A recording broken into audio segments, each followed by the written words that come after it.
all their own, and it's all their own like internalized shit. Like it's their Yeah. own shit. Like what does it fucking matter? You know what I mean? Like what does it matter to somebody else? Like that's the whole thing. I think the thing of it is like I think honestly, I think people are just resentful because they ain't living a life that they want. Well, yeah. And we are mirrors of people that are living lives that they're like, yeah, they don't understand, they don't get it. But Yeah. I don't think that there are more trans people or queer people. But I've dealt with people that were like I remember when I started doing drag, somebody was like came up to me and he's like, you just inspire me so much with your drag. Like I think I'm gonna wear color. Like, Ooh, you know stop. what I mean? Like it doesn't. I mean, there's so many like things that we rob ourselves, so many liberties and freedoms or explorations that we deny ourselves from. And I think that trans people and queer people, to those people, are like, fuck you. Like you know what I mean? They see like a fuck you, like you're not going by the rules. And we've had to give up the rule. We have had to go by the rules, even though we don't like them. You know Yeah. what I mean? And so then they're mad that we're living our lives. Well, they're coming for women's health. They're Oh, I pushing know for abortions. They're pushing for. It's not just that. I know It's it's just not the just that. system is rigged in general, and they're gonna spin the wheel tomorrow, and it's gonna be another But thing. I bet you Because let me Medicaid tell you. Let me cover. just finish this point. Ahead. So, because when I was growing up, like we said, I had to sleep around in the streets to get money to go to a black market doctor And because that's we what it didn't all comes down have to. what these kids have now. We That's where didn't it have all blockers. We didn't.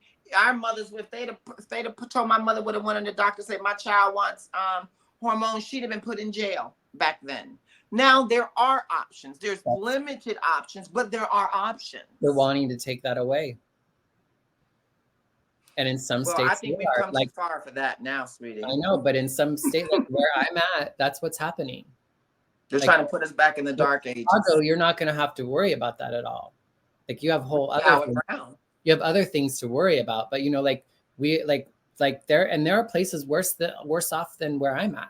You know what I mean? In a lot of ways, I still have like Other countries, you get killed. right. Well, and to some degree, like me being HIV positive is actually going to probably keep me in care Mm-hmm. when nothing else will. Yeah. Because you know what I mean? Like, because I can get my HIV meds. Mm-hmm. And, Thank God. but like, and right now I can then get my trans health care because they see that it's connected, right? Like Mm-hmm. my health Yeah. is contingent on my Yes. hormones, my antidepressants, my I'm getting older, my blood pressure stuff, you know what I mean? Like my hormones are just a part of that, just like Yeah. anything else. And I don't know, it's so frustrating to me. You know what my favorite part is of being trans?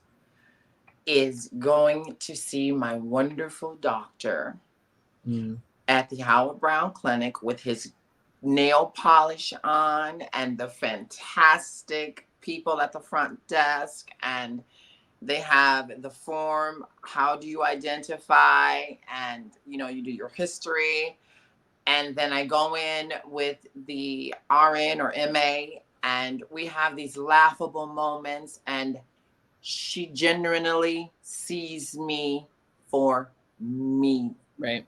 And I that's what don't have to hide anything about me. The doctor comes in, asks the same questions. How's your hormone level? I'm going to do blood work. Okay, we need you to increase or decrease your estrogen. We're going to do some blood work.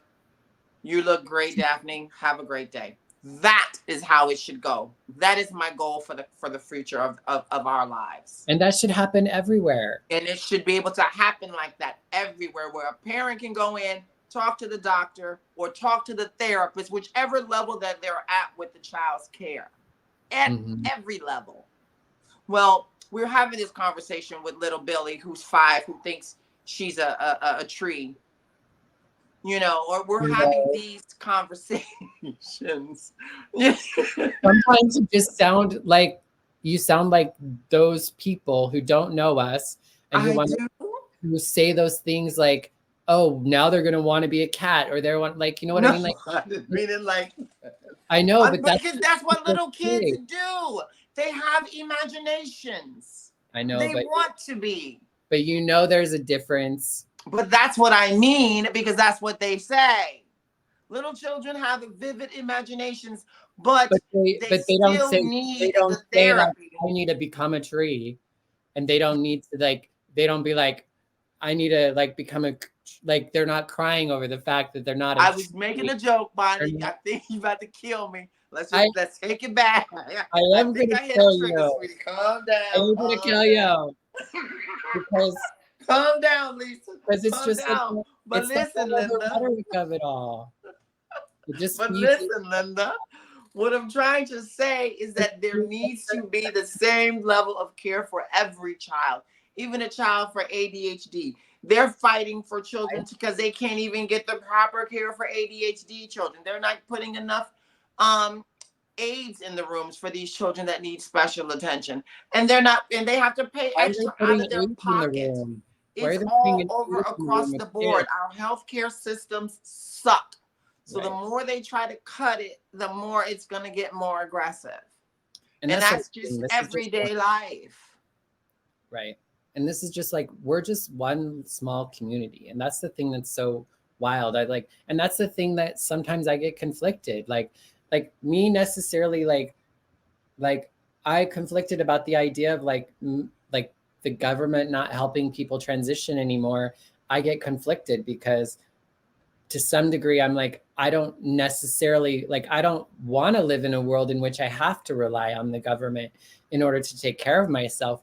But I do, you know, and I do because of the way that the world's been set up for me and the way that life has unfolded for me throughout my life. You know what I mean? Because I am how I am. So to some degree, unfortunately, I'm in a position where I need that, right?